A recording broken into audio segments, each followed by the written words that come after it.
On 2nd August 2015, Jason Corbett was found unresponsive with serious head injuries after an altercation involving his partner, Molly, and father-in-law, Tom. Called out to a domestic disturbance, officials found Jason beaten with a cinder block and a baseball bat. Jason's skull was damaged to such a degree that the coroner apparently couldn't count how many times he was struck. And if the shocking nature of this crime wasn't bad enough, we hear in one interview that a chunk of his skull hit the floor, too. Welcome to A Deadly American Marriage, Netflix's latest emotionally stirring true crime documentary. The central figure at the middle of this shocking, visceral murder is Molly Martins, an American woman who claims she acted in self-defense against her allegedly abusive Irish partner, Jason, a widower whom she originally worked for as an au pair. Before pushing for a more substantial relationship with, Molly and Jason's ties were anything but the fairy tale happily ever after. As the case unravels, manipulations, lies, and gaslighting become a messy mainstay in a case that warps from murder to character assassination, all the while leaving two children, Jack and Sarah, caught in a deadly blame game and custody war.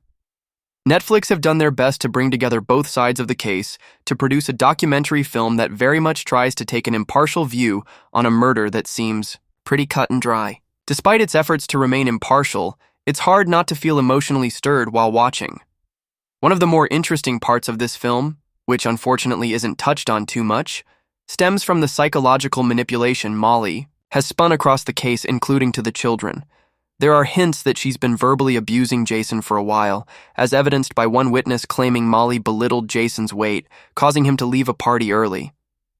These sort of digs don't just happen as a one-off. Anyone who has been through any sort of abuse like this knows that it starts very slowly and soon escalates to such a degree that you think it's a norm, gaslighting yourself into believing that you really are awful and terrible, distorting your own worldview.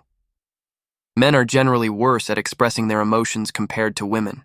And for anybody that's been on the receiving end of relentless verbal beatdowns or psychological abuse in a relationship, it can be a very lonely and difficult hole to get out of.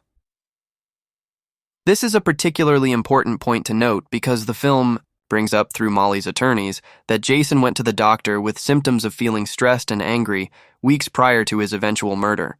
These same attorneys claim that Molly and Tom acted in self-defense by bludgeoning the man's head in so much that he was barely recognizable. When you listen to Molly here, who's surprisingly interviewed and gives her version of events, nonchalantly spin out outrageous allegations that Jason killed his first wife, it only damages rather than reinforces her character. The film features lots of talking head interviews from others alongside Molly, though, including her attorneys, law enforcement officials, as well as family and friends on Jason's side. Both Sarah and Jack are interviewed here too, and their testimonies are perhaps more revealing than anything else that's shown off here, having been caught right in the middle of this.